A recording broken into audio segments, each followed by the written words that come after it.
Hello, everybody. Welcome to, I think this is the second meeting of the quarter.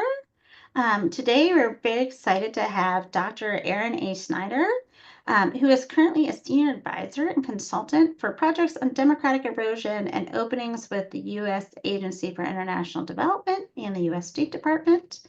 She was until recently a professor at Texas A&M University and a Carnegie Fellow with New America. Prior to joining the faculty at Texas A&M, she was a postdoctoral fellow at Princeton's Niehaus Center and a Fulbright scholar in Egypt, a Gates Scholar at the University of Cambridge.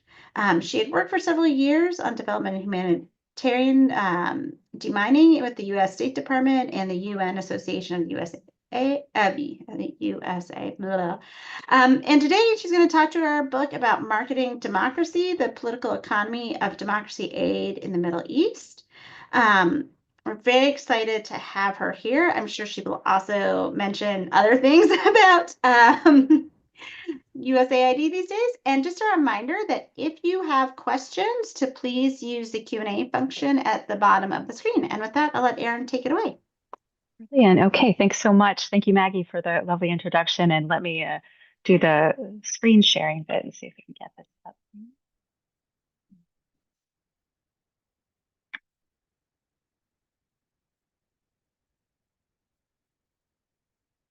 Okay, perfect. Maggie, can you hear everything and see everything okay? Yes, we can. Perfect. Brilliant. All right. Okay. So again, once again, thank you to Maggie, to Alexandria, and to the Burkle Center at UCLA for the invitation to join virtually today. I wish I could be there in person. Much better weather in Los Angeles than there is on the East Coast at the moment. It's a pleasure to be with everyone today, and I'm really thrilled for the opportunity to talk about my first book, Marketing Democracy, the Political Economy of Democracy Aid in the Middle East. And even more delighted that the cheaper, more accessible paper book version was released just a few weeks ago with Cambridge University Press's Middle East series. So this book is both about the construction and practice of democracy aid in the Middle East, as well as the politics of democracy aid in authoritarian states, and how we think about the concept of democracy in democracy aid programs. So to understand the motivations for this book, let me take you back to the halcyon days of 2006.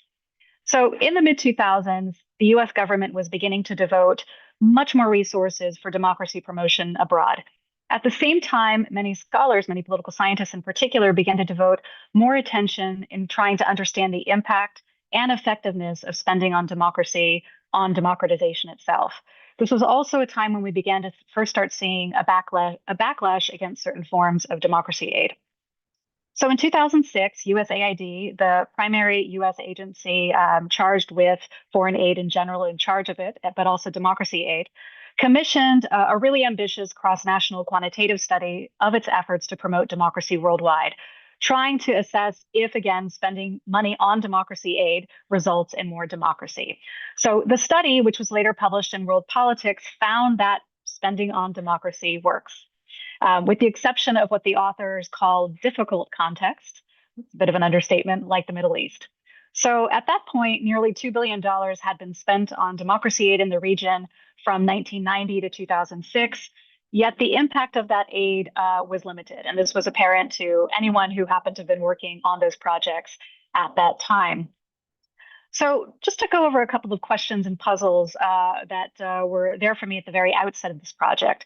The first question, linked to that study, why have democracy aid efforts had such little impact in the region? And a second, in some ways more obvious question, why would authoritarian regimes even allow or tolerate such programs? You know, after all, as scholars of this aid in general note, democracy aid is inherently about challenging the structure of power in regimes. So why would an authoritarian state allow donors involved in these programs to even work on them? So some explanations. The first has to do with security. And Middle East scholars, of course, would note that security is definitely a part of the equation, especially in thinking about the US's geopolitical and strategic interest in the region. And so security is indeed an important part of the story. But at the same time, when I was initially beginning field work in Egypt and later in Morocco, I felt that part of the story was missing, or explanations for why that aid wasn't supposedly working seemed really oversimplified. On the one hand, again, we had academic studies that were suggesting that this aid can be impactful and works. And on the other hand, scholars adopting a much more critical approach about this aid, saying that this aid didn't work because it was never intended to in the first place. In some ways, suggesting that there's a person in a back office in the State Department or USAID deliberately trying to subvert democracy in the region, which I can tell you from having spent time in the region working on these programs and studying them, and someone who used to work in the government, ascribes far too much coherence to be sure about what people in DC were doing. But what was missing from this conversation for me is that groups on the ground actually did see utility with forms of this aid. Many of those groups were not necessarily opposed to democracy aid, but did have major issues with the approach taken by donors and felt that their needs and concerns weren't really driving the process, or that the interests of the donor, in this case, the United States, seemed and many times at a profound disconnect with the realities of civil society and the political landscape at that time. So, how I approached the question of limited impact. I saw this initially as a problem that could be solved if only I could find, assemble, and analyze data on democracy projects in the region, right? But the reality, as I discovered, was much more complicated. So fine-grained data on democracy projects was extremely difficult to find, and US officials involved with such aid in the field were often hesitant to share it, much less discuss it. And aid recipients and civil society activists in Egypt and Morocco also had very different ideas about the utility of democracy aid and its underlying motivations. But these sort of complications and exclusions, particularly from US agencies and organizations, signaled to me a far more interesting and complex story, and one that was missing from existing scholarship on this form of aid. So just to go over the argument of the book and the approach that I took in doing this research. So in the book, I argue that in order to understand why democracy aid may have had a limited impact in the region, we should first examine how democracy aid programs were constructed, negotiated, and executed over time. I tackle these questions by advancing a political economy framework that considers how ideas, interests, and institutions mediate and shape the form and function of democracy aid programs. And I developed this framework in the book to examine the design and implementation of past efforts in Egypt and Morocco, which have been two of the highest recipients of US democracy aid in the region. So previous studies, as I mentioned at the outset, had really, I think, paid really insufficient attention to the fact that democracy aid programs are often negotiated deals. So I show in the book that recipient governments, so recipient governments taking democracy aid from a donor, in this case, the United States, can and do help craft their design. So one of the major implications of this is that the agency and strategic behavior of recipient states can help explain the null effects of democracy aid in some countries. So because authoritarian states can choose how to accept aid, democracy aid may end up rewarding economic interests tied to incumbent regimes. So rather than promote democracy, such aid can perversely undermine it. So why this particular framework? How does it confront some of the limitations and weaknesses that we had seen maybe in existing work on democracy aid? So in the book, I highlight limitations and weaknesses with past approaches to studying democracy aid and show that existing research on aid has tended to elide the contested meaning of democracy itself, as well as some of the assumptions underlying democracy aid projects. I argue that a political economy approach to the study of aid takes such meaning much more seriously while giving us a more nuanced understanding of the motivations and the intentions of donor and recipient states. And one of the utilities of this framework is that it really allows us to engage questions of meaning and power in the provision of democracy aid, while also deepening our understanding of how democracy works, especially in authoritarian state. So examining how ideas, interests, and institutions interact to mediate and shape the form and function of democracy programs really illuminates our understanding of why authoritarian regimes would allow such programs to exist and why the interest of donor and recipient states rather than indigenous demand drive democracy programs. So insights drawn from all three of these approaches really allow me to get at the richness and the complexity inherent with the politics of democracy aid in the Middle East. And again, one of the strengths, just to reiterate, of a political economy framework is that it, again, allows us to directly confront questions of power and meaning in the execution of aid. Just to spend a couple of minutes talking through some of the methods used in this book. My work very much follows an interpretivist approach that underscores how studying the practices of the actors working in democracy aid can illuminate the ideational and institutional factors shaping democracy aid in the Middle East. So, one of the benefits of studying practices is that it really allows us to see how actors interact with each other, how they see themselves within their respective institutions, and the larger constellation of the field they inhabit. We can study practices through a number of ways. For example, through participant observation, through interviews, textual analysis, diplomatic cables, meeting and conference minutes and transcripts, as well as government reports. So, how do I do this? How did I do this? My research for this book drew on archival research, recently declassified government documents, and over 2 years of field work with over 150 interviews with development practitioners, diplomats, and activists in Washington, D.C., Morocco, and Egypt.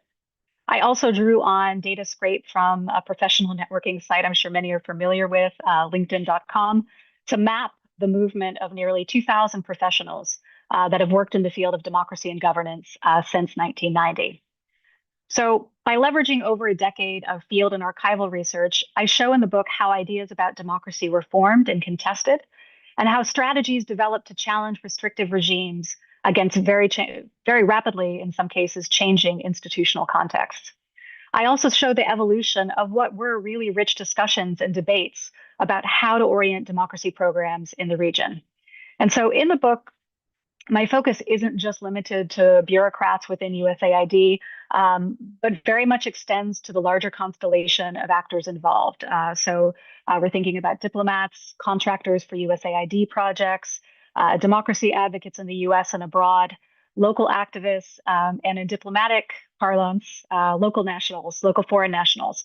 So Egyptians and Moroccans who are working within the missions of USAID and the US embassies. So in doing so, this book is really, it's been a labor of love, and especially in being the first to really offer insight into the black box of relations between donor and recipient governments and civil society in the Middle East. So just to go over some of the findings and takeaways from the case studies in this book. So in Egypt and Morocco, U.S. democracy programs were framed in general in terms of their benefit to the economy. So this orientation very much reflected an institutional preference in the United States for a market-oriented democracy, as well as a strategy to sell democracy programs to resistant regimes. So it's worth mentioning for those not familiar with either Morocco or Egypt. Since the early 1990s, both states were able to appropriate elements of democracy aid to bolster their control over society. So they did this, for example, by using support for civil society to help fulfill government social welfare functions. US programs aiming to promote democracy often ended up reinforcing structures they intended to change or to challenge. And this is something that many on the ground were very wary of and very much aware that this could be, a side effect, so to speak, of strategy. The findings overall in the book suggest that dependency matters in understanding an authoritarian regime's ability to challenge democracy aid programs, but also that it is contingent on the availability of other potential patrons, so other donors that might act as a surrogate for donor aid. So beyond suggesting evidence of the limits of linkage politics and foreign aid, my book really illuminates why democracy efforts have been limited through both the conceptualization of democracy promoted and the subsequent dilutions regimes have been able to make to aid programs over time. So while this book is, again, as I mentioned, about the construction and practice of democracy aid in the Middle East, it is also very much about the role of ideas in such aid more generally. So today, little attention, I think, has been devoted to really understanding how ideas about democracy underlying democracy aid programs are formed and how they're shaped by those executing the projects. So I'm sure many listening today are aware that, of course, there are multiple conceptions of democracy that exist, ranging from procedural and liberal forms of democracy to more social democratic notions of the concept. So examining the political economy of democracy in the Middle East shows us which ideas about democracy win and why in democracy programming. So again, through archival and field research, and again, the data I mentioned of the professional histories of more than 2,000 professionals working in democracy promotion, I show that the ideas that ultimately won out were often those privileging a market economy, which worked to the benefit most of the time for recipient regimes. So programs privileging market reforms were ultimately very easy to sell to authoritarian regimes that were already undergoing neoliberal economic reform programs, which Egypt and Morocco certainly were at that point. They were also easier to sell among domestic actors in the United States. In the book, I show why such ideas, unfortunately, aren't likely to change given the institutional incentives governing actors engaged in US democracy promotion. Um, Over time, institutional changes to the administration of foreign aid brought USAID, which again is the primary US agency managing democracy aid programs, under the control of the State Department. So there's been a lot of news about AID in the past couple of weeks that I look forward to talking about more in the Q&A session. But one of the things that has been mentioned is that somehow AID is rogue and outside of the State Department. And the fact is that the State Department, or the USAID, was brought under the State Department nearly 20 years ago. But one of the things that's very important to understand is that the cultures of both government agencies are profoundly different. So, as an agency focused on development, USAID sees its work in long-term time horizons. So, looking at health, education, and democracy programs in 5 to 10, 10 to 15-year time horizons to sort of realize project goals. The State Department, however, of course, is necessarily focused on the short term, given the nature of its diplomatic work, and including, of course, maintaining good relations with recipient states. So tensions rising from this cultural difference became more pronounced in the early 2000s, particularly in negotiating democracy aid with governments in Egypt and Morocco.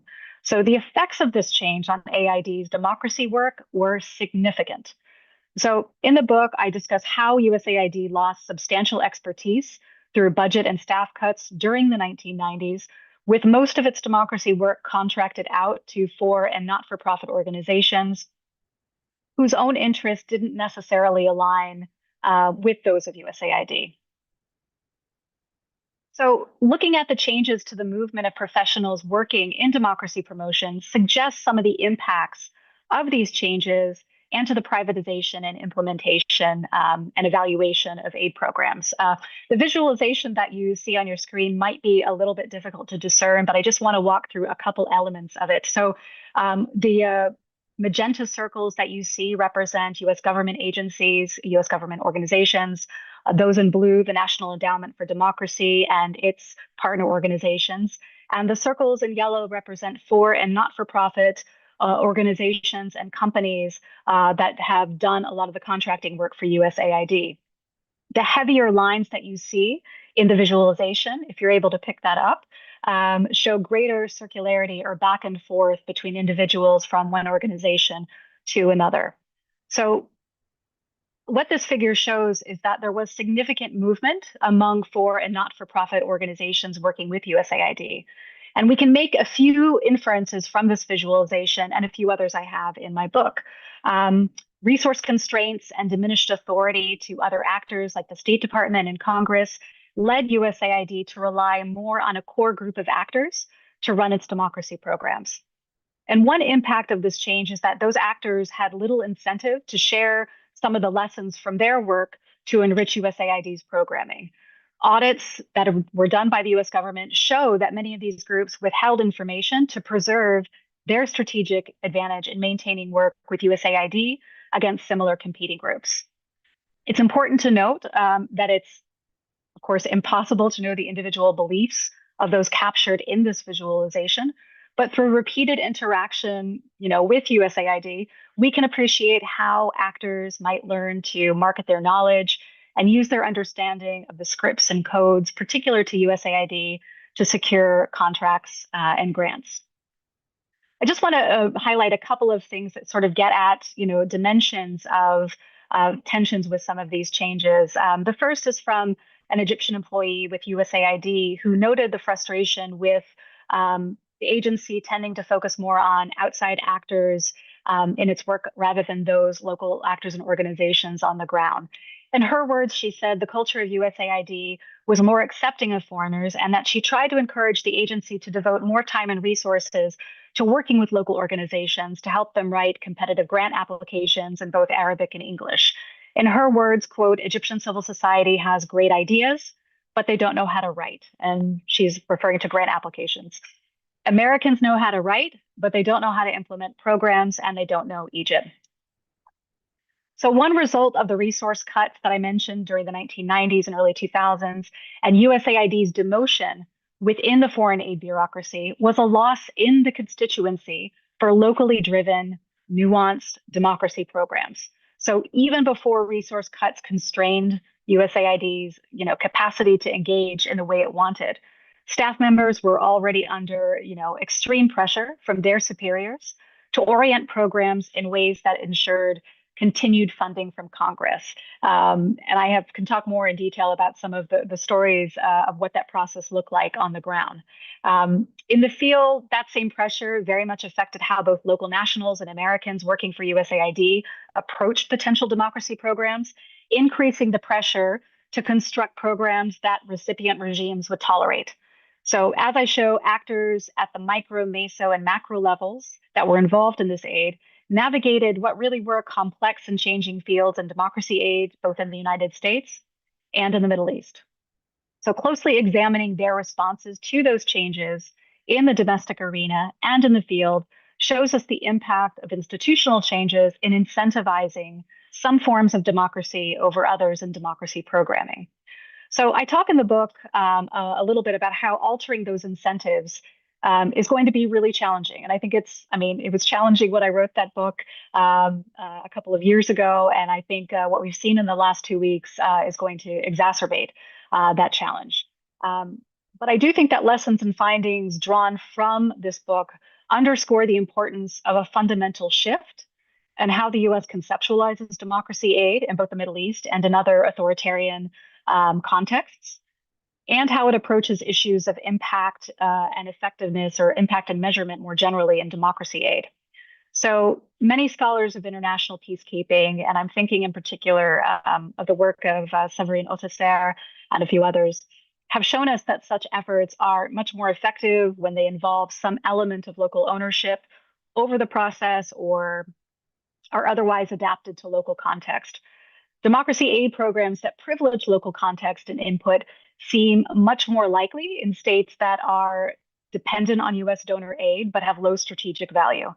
And more possibilities would exist in such states for programs to be driven by and responsive to local contexts. And such states, I note, are really ideal cases, I think, for scholars to test whether democracy programs are responsive to local context and concerns in that situation.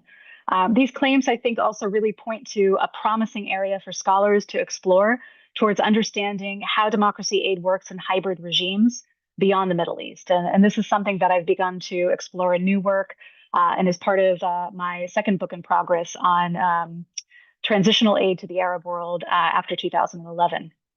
So by focusing on the practice and construction of democracy aid, this book really does contribute, I think, to a more enriched understanding of the processes and mechanisms at work at both the recipient and donor ends, which scholars note has been extremely underdeveloped in the democracy and civil society aid literature or scholarship.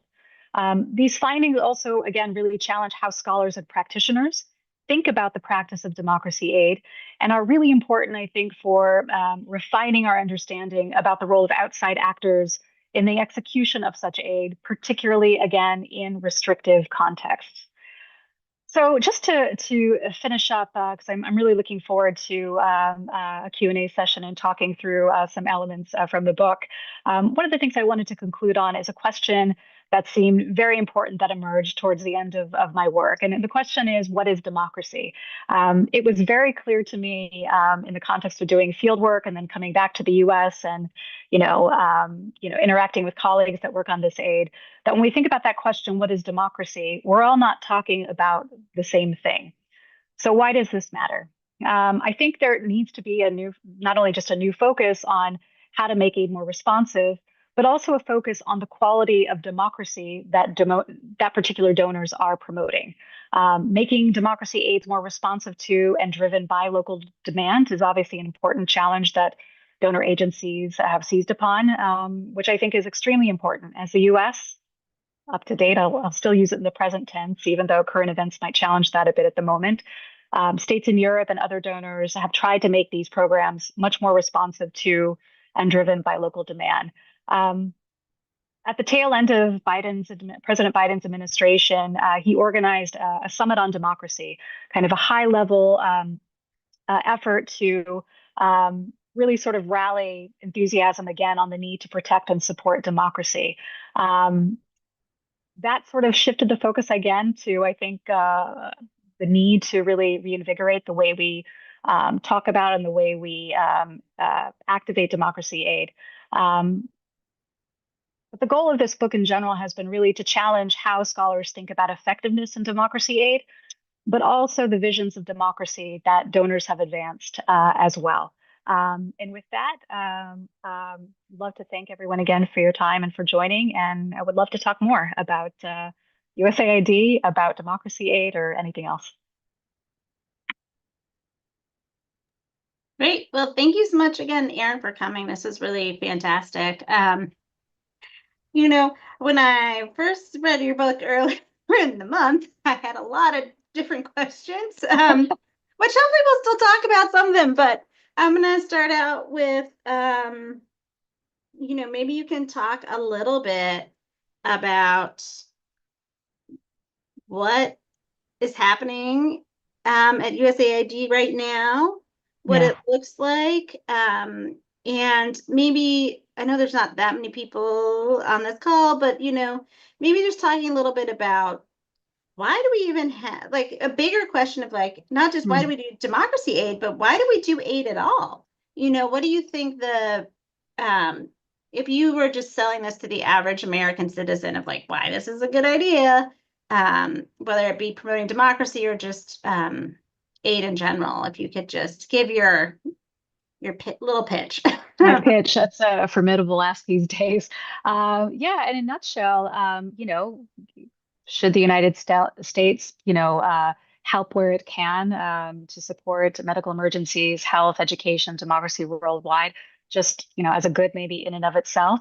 Yes. But I think many voters, many citizens would like, okay, well, that's great, but we have these other pressing domestic issues that we need to care about too, and maybe we can't have both.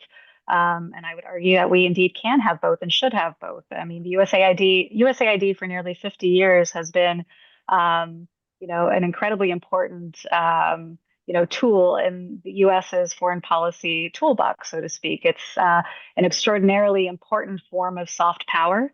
There are lots of academic studies that have shown, that, it tends to enhance the impression that people around the world have of the United States, where they are directly benefiting from, vaccinations or health programs, education, etc. So we have an enormous amount of evidence to show its impact. And it's an important, I think, to remind folks as well that, U.S. foreign assistance in general comprises less than 1% of the U.S.'s, federal budget. And I think the number is actually 0.6%. But, many people, and I'm biased in some ways because of my work in this area, but I'm also biased because I've seen the impact, the positive impact on the ground directly. The U.S. is, I believe, the largest provider of foreign assistance. And that soft power is extraordinarily important in projecting, again, a good impression of the United States, but also one that I think counteracts adversaries that the United States government is concerned about. And when I say that, I'm thinking about Russia, I'm thinking about China. And it's notable that, just to kind of circle back, in the last 2 weeks, this new administration has illegally decided to shut down USAID. And yeah, the reverberations of that have just been really shocking to see. And some of the people that have cheered on that, announcement of shutting USAID down have been the Russian president, have been other adversaries, have been, certain presidents of authoritarian countries. And that I think is really telling. Great.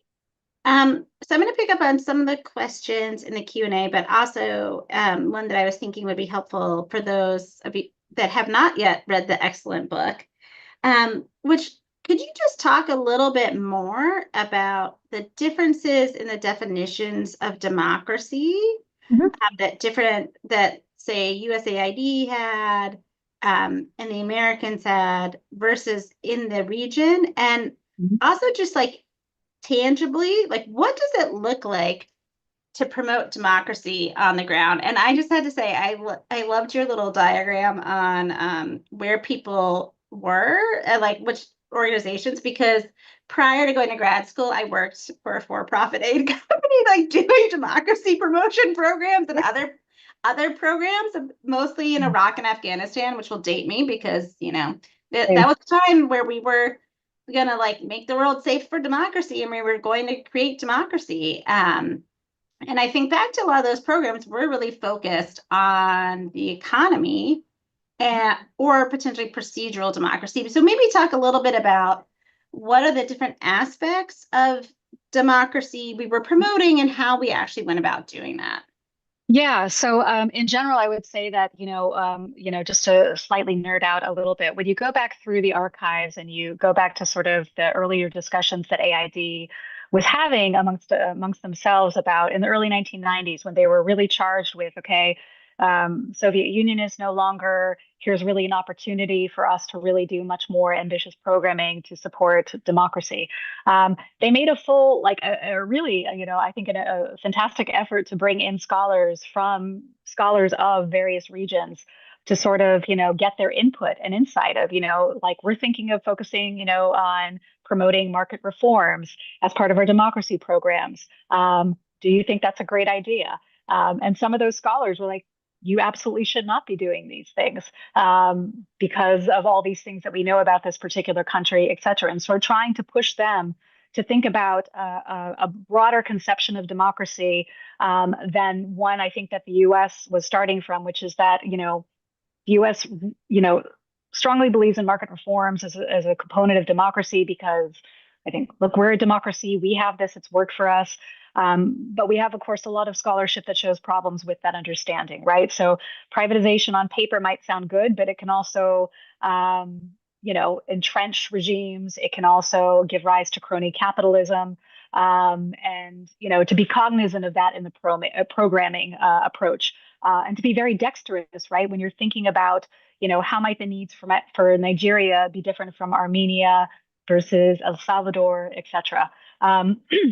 So I think, one of the things I found really fascinating is that, there is a sort of dilution that happens. I mentioned both in the field with, the interaction that the U.S. has with the recipient government, but also one that's happening domestically as well, too. For example, there was really interesting material I found, where, a retired USAID official was describing that he was put in charge of putting together a democracy aid program for, I can't remember which Latin American country, but what he recommended was turned down by his superior because it sounded too socialist or too Marxist. And so his boss was basically saying to him, I can't put this forward because it's going to get shut down for these reasons. Find a different way to package things in a way that's. But the program officer was merely sort of describing, this is the situation or the state of political development in this country, and this is why it makes more sense to think about equitable economic reform, shall we say, rather than just focusing in a very narrow fashion on or conceptualization of economic reform. To your point about your question about different forms of democracy, I mean, one of the things that I found really interesting and frustrating amongst our community sometimes is that those of us who study democratization, and democracy aid often have a narrow idea even of what democracy is or what democracy aid is. So, you know, you can make the argument that programs to support social welfare reform or education could be conceptualized as part of a country's democracy program, right? Education is good. It's good if people are, can read, are informed citizens, etc. Um, and then there's some scholars and practitioners who, are like, no, that's not democracy aid, right? And this is, I think, part of many problems, I think, that have bedeviled maybe more creative approaches to how we conceptualize democracy in the field. There's lots of really great work on the strategies of donors in Europe. So in particular, our friends in the Scandinavian countries, um, in Sweden, in Norway, etc. Actually, Maggie, can you hold on one second? Yeah. Okay, hold on.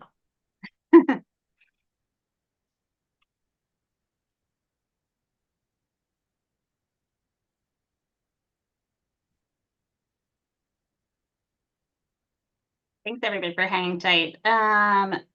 Just to answer some, Sorry. This is when you have a dog that decides it's going to like run off with something critical, and so we're going to let him go and go on his authoritarian streak at the moment. Yeah, if I could just pick up where I left, it's we do have a lot of really interesting research that show again. No, I mean there are different strategies that resonate more. So lots of great work from on German party organizations, on Swedish organizations that have, I think, a much broader conceptualization of democracy, and in some ways one that resonates with people on the ground and their needs in a way more than, let's say, the U.S. coming in and saying, "This is the template you have to follow." Yeah, great. Yeah, so just highlighting for one of the questions that was in the chat was just that do European countries or Asian countries have things like USAID? Yes, they do. The EU and individual countries, but then also I think, as Erin was mentioning earlier, we have to worry about the increasing aid given by China and other countries, authoritarian countries that are sort of gaining influence in this. So when you think about, let me just go back to like this question of like tangible changes. So what do you think, or going back to the book and when you discuss, it's like, where was money actually going? And where were people, what sort of reforms were getting promoted that were maybe not the most helpful? And I think this goes to some of the question about just in general, like, how does, the average person doesn't understand, like, how does aid work? Like, how does this actually, how do you actually give money and like, what do you actually do with it? Yeah, it's a good and complicated question. So, a whole host of programs have been executed over time. If I'm just using the case studies for this book for Morocco and Egypt, rule of law programs, right? So, reforms to make the judiciary much more effective. Um, Programs to enhance. Hold on one second. The dog's coming back. Just hearing about that, one of the things I actually worked on was a reform of the court systems in Qatar back in the day that was like, they were literally like doing everything on pen and paper Yeah, and they were like losing stuff. And so the reform we were doing, which granted was paid for the Qatari government because, yeah. they don't need aid because they pump money out of the ground there, but was about like putting in just like a computer system of like how courts work. But here they hired, a US contractor who had done this for like US courts. And Right. we're taking a product that's very much like US focused, and then we're trying to like shove it into a box of like a very different law system that was based on different sorts of like legal codes and everything, and just being like, sure, sounds great. Like, okay. Yeah, I mean, I think that there were a lot of compromises that were made for some of the reasons that I mentioned with the different bureaucratic challenges that people face, not only in the host country, but also in the United States as well. And so people really did try to make something out of a really terrible situation that, they would start, let's say, for example, a really ambitious um, program to support NGOs and civil society. And then in the process of going back and forth with the United States and let's say the Egyptian government in this case, that program got watered down. It ended up being such that it was able to be used by the Egyptian government to oversee and monitor civil society groups, which is not where you wanted to end up. And so these are some of the tensions with that particular aspect of aid in authoritarian states. But to circle back to your question, I mean, there's been a whole host of programs. There's been voter education programs, programs to help disabled citizens, programs to enhance voter education, monitor elections, help political parties put together platforms and work with their constituents, a whole host of things. And so the question I think a lot of people, or in this case, Congress might have, would be like, well, how does it add up, right? So if you're spending $3 million a year on activities under the umbrella of democracy aid, did they work, right? And so if you ask people on the ground that question, like, how do you know if it's working? I mean, one response would be, well, we're not going to know if it's working, maybe for 5 or 10 years. But a more immediate factor is, well, if a program was meant to help a citizen file documents within the court system and to do so efficiently, then the project worked, right? You've accomplished that. It's a micro element of that. If you were convening a conference and people came to the conference, then it worked, right? This is a stretch on this part, and this is again there are a number of critiques I can make about elements of this, where in the book I have different Egyptians and Moroccans who are also saying, like if you have to pay people to come to your conferences, and if you have to pay people to if they're asking for a per diem to show up to things, this element might be problematic. Yeah. Yeah, great. Yeah, so one question I had as reading the book is thinking about, is part of the reason that there's such a focus by USAID's part on sort of like open markets, is this, in part, if we go back and think about like the 90s and early 2000s and economic policy and governance, sort of like the capture of government by economists. I'm going to piss off my colleagues upstairs. No, yeah. They're literally like, econs literally like floors above us. So, but I do think, it's remarkable. So you talk about how there's this like conference in the early 90s and they bring all these democracy scholars, but then they're like open markets, and you're like, excuse, like there's part of me that was like, wait, what? Like, I don't understand what's going on here. So how much of this is like, the dominance of the economics field in foreign aid, versus, if they had more people in political science or philosophy or the area studies coming in? Yeah, I mean, the area studies professors that were involved in a lot of those discussions were the one. I remember this very clearly because I know this colleague very well. He was saying like, look, there's nothing wrong. Like, I mean, market reform can be great, but you just need to know it's not going to work in the way that you think it's going to work on the ground, right? It's not going to be this clean, neat procedure because, you're trying to convince an authoritarian state to open up and to, release control. It's not going to want to do that. It's going to resist that, right? So the privatization that you end up with, just as an example, is going to be one that very much mirrors, the current regime, where, its sort of close associates are sort of the recipients of privatization, contracts, etc. And the advice from that scholar in particular was like, this is fine, but you need to think about the first, second, and third order effects of what you're doing, and how that's going to. And again, so you convince the authoritarian government, just as a hypothetical, to fully embrace market reform and privatization. But there's other components, like think about the ripple effects on society, right? If you're removing subsidies, overnight, what's happening to, again, when we think about I was mentioning the quality of democracy. If you're, I think that the critique to AID at various points, and not just at AID, by others as well too, has been, again, it's, what's the vision that you have for this? What do you want to see 5 to 10 years from now? And if you have crushing poverty and frustrated people at the outset, this is not. I would humbly suggest your democracy strategy is problematic. And so maybe a good example is to think about 2010 Egypt and 2011, 2012 Egypt, right? So in 2011, after the uprising happens in the Arab world and the revolution happens in Egypt, there are many, donor governments and international organizations that were saying, look, maybe we weren't thinking about things the right way before 2011. Maybe 2011, people's frustrations with the economy, people's frustrations with how the economy was organized. Maybe we should,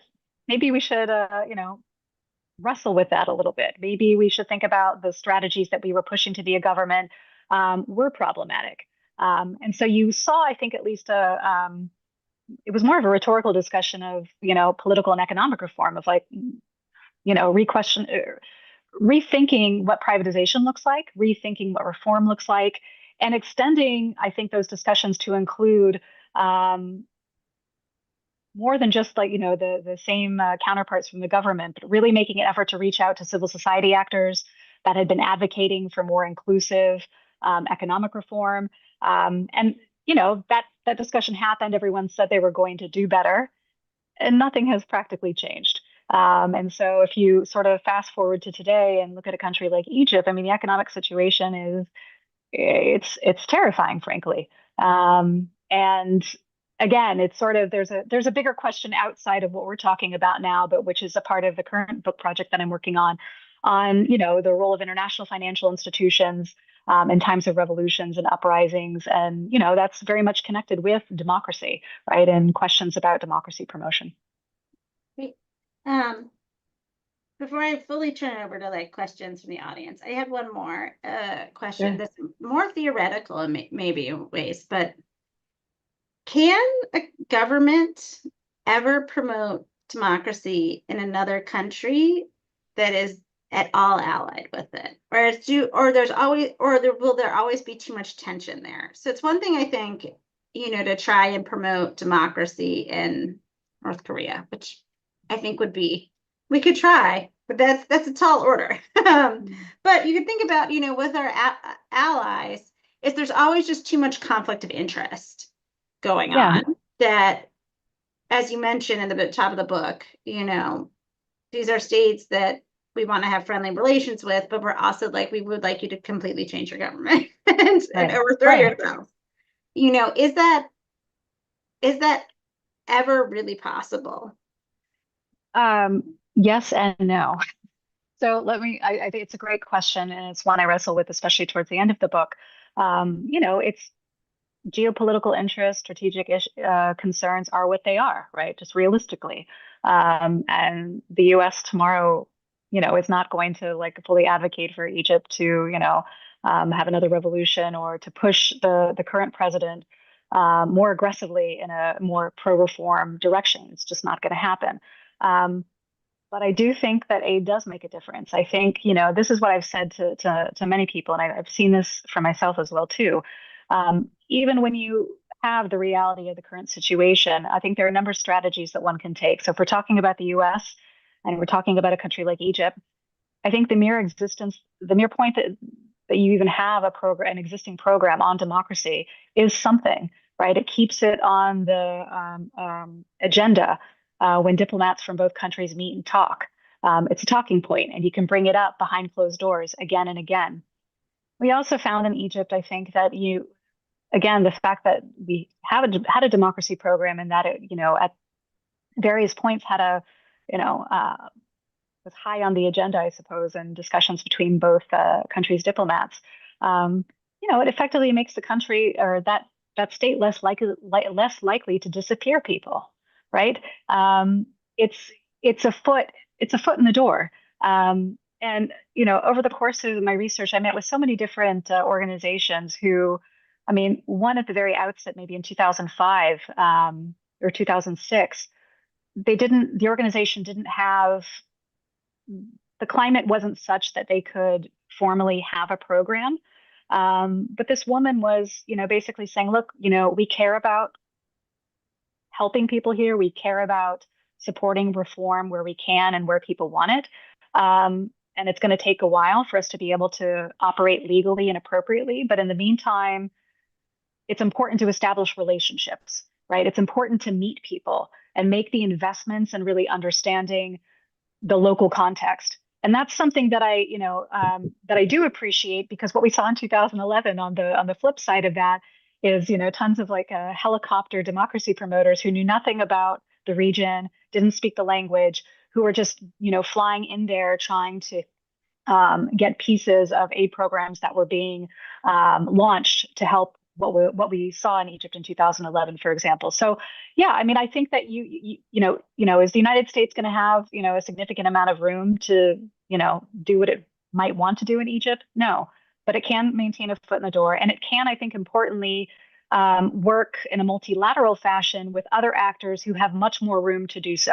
So I think there's a lot of creative approaches to supporting democracy in places maybe where the U.S. Doesn't have as solid a foundation. Great. All right. So one sort of like question, this is sort of a combination of a couple questions of, you know, so the Trump administration's come up with all sorts of reasons why they're shutting down USAID. Besides, like, I don't know, he just doesn't like it. Like, but do you think, any of them really really hold water? So like I would Mm. say the ones that potentially are like the most likely to resonate are um like you know waste and fraud in USAID, Mhm. concerns about misalignment with US interest. Are you all just a bunch of communists over at USAID? Or does, and here's maybe a different one, does it make sense for USAID to be separate as it is now from state, or should it just all come under state? I mean, it technically all comes under state. And this is the thing, as someone who works in this area, it's like one of many things that have driven me crazy. Because what we've heard clearly reflects the people don't have any idea of how the organization works or its sort of position within the foreign aid bureaucracy.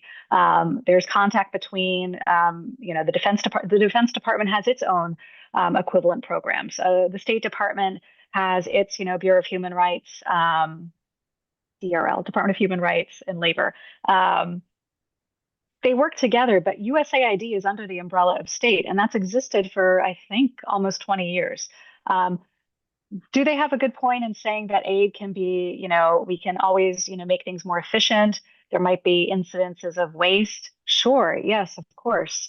Point to any institution, company, university, federal agency that doesn't have an issue or, a quirk that we could sort out. But it's, that saying you don't throw the baby out with the bathwater, right? Um, you know, I can just, again, just from my own experience working with AID folks in the Middle East, what's over them always is the State Department, the embassy. And I mentioned in the presentation that there's a tension between that. And I don't think that's a bad tension to have because, again, as I mentioned, these are two very different institutions with different priorities. And what concerns me, I have many concerns about in the last couple of weeks, but this idea of subsuming AID completely under state or bringing it into, we haven't heard the final details of this. One thing I've heard is that they're maybe going to cut some bureaus or departments and then kind of collapse them in a more um, smaller form in the State Department. The big questions I have are who's doing what. Again, if everything is actually about making things more effective and powerful and impactful, this is not the way to do it. You have experts who have devoted their entire lives in this particular field, and then to toss it over to civil servants and foreign service officers in the State Department, who I feel confident in saying don't want to do that because that's not their job, that's not their area of expertise. But the two should be working together. Again, the State Department can do some things that AID can't do. And again, AID has had a lot of problems, and a lot of those problems, were much more apparent in the early 1990s, and a huge amount of reform initiated by the GOP. Cut AID, I think, by a thousand employees. Um, these were the things that eventually brought it under the State Department. So to me, again, in a very crude way, it just seems like the U.S. is shooting itself in its own foot. If you really want to make the U.S. more robust, you keep a diverse toolbox. You think about creative things and ways that you can help provide assistance, promote, a good vision, I guess, of the United States.